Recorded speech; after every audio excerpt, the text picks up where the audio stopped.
ये है प्रिया कुंड और यहीं पर हमारी श्री राधा रानी ने अपने मेहंदी के हाथ धोए थे।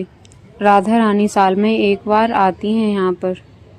राधे राधे प्रिय दर्शकों, तो हम आ चुके हैं प्रिया कुंड पे और मैं आपको बताऊंगी आज प्रिया कुंड की क्या मान्यता है। इस कुंड को श्री राधा रानी ने स्वयं अपने हाथों से प्रकट किया था। प्रिया कुंड पर महादेव जी का मंदिर स्थित है। यहाँ पर हमारे महादेव जी राधा रानी के दर्शन करने के लिए पधारे थे।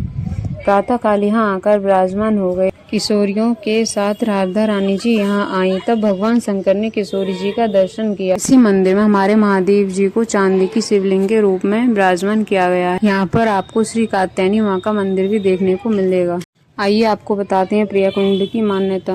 नंद बाबा और ब्रजवान मित्र थे। एक दिन नंद बाबा मिलने के लिए ब्रजवान जी के पास आए, आपस में कुशल मंगल पूछी। उसके बाद नंद जी बोले, आपके पास 84 कोस का राज्य है, परंतु आपके बाद में इसका उपभोग करने वाला कोई नहीं है। हाँ भाई, मेरे राज्य का उपभोग करने वाला कोई नहीं है। नंद, तुम कौन से राज्य से कम हो? तुम्हारी 9 लाख 2 गाय हैं, तुम भी तो राजा ही हो, तुम्हारे कौन संतान है? नंद जी बोले, ब्रजवान, अगर आपके यहाँ पर पुत्र हो जाए तो और मेरे यहाँ पुत्री हो जाए तो मैं अपनी पुत्री का विवाह आपके पुत्र से करा दूंगा। अगर मेरे यहाँ पुत्र हो और आपके यहाँ पुत्री हो जाए तो अपने पुत्र का विवाह मेरी पुत्री से करा देना। पर यहाँ पर विपक्षी दोनों ही निसंतान हैं और दोनों ही नारायण जी के भक्त हैं। समय आने पर राधा रानी ब्रजवान जी के यहाँ पर प्रकट हुई। तब ब्रजवान जी ने नंद जी को सूचना भिजवाई कि हमारे यहाँ कन्हैया ने जन्म लिया है। फिर 1 साल के बाद कन्हैया नंद बाबा के यहाँ आ गए। जैसे ही श्री कृष्ण का जन्म हुआ, नंद बाबा ने ब्रजवान को सूचना भिजवाई। मेरे भी आनंद हो गए ब्रजवान जी, मेरे यहाँ पर पुत्र ने जन्म लिया है।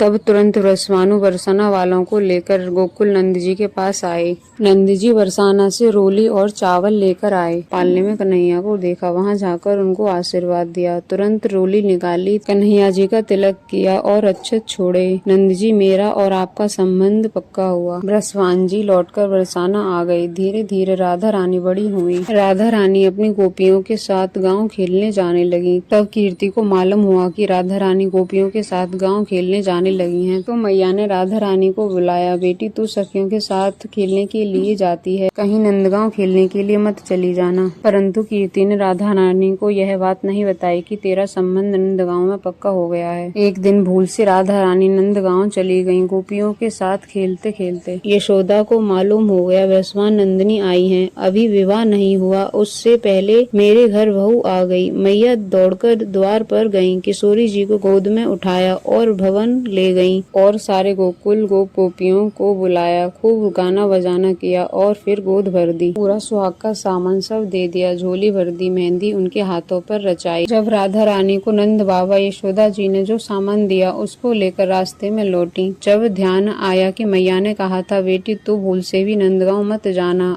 और मैया यशोदा कुछ दे तो उसे लेकर मत आना। राधा रानी ने डर की वजह से सारा सामान अपनी गोपियों को बांट दिया। बरसाना आ गई। यहाँ पर हमारी राधा रानी यहाँ पर आकर बैठ गईं और सोचने लगी, मेहंदी के हाथ देखकर मैया पूछेगी मेहंदी किसने रचाई। इसी डर से राधा रानी ने अपने आसपास जल देखा, लेकिन उनको कहीं जल नहीं मिला। राधा रानी अपने हाथों को देख रही हैं और उनके हाथों से जल की धारा प्रकट हुई। उसी जल धारा से यह कुंड बनकर तैयार हो गया और इस कुंड में अपने मेहंदी के हाथ धोए, इसीलिए इस कुंड का रंग हरा है। राधा रानी की ये लीलाएं किसी भी ग्रंथों में नहीं लिखी गई हैं। उनकी ये लीलाएं सिर्फ राधा रानी के अष्ट सखियों को बताती। अष्ट सखियों ने ही राधा रानी की लीला का वर्णन ब्रजवासियों को किया है, तभी से हर ब्रजवासी राधा रानी की लीलाओं का वर्णन आज भी करते हैं, जो आज भी हमें सुनने को मिलती है। इस कुंड की कई बार सफाई हो चुकी है और जितनी बार सफाई के बाद इस कुंड को भरा है, इसके बाद भी यह कुंड 48 घंटों में मेहंदी का रंग छोड़ना शुरू कर देता है।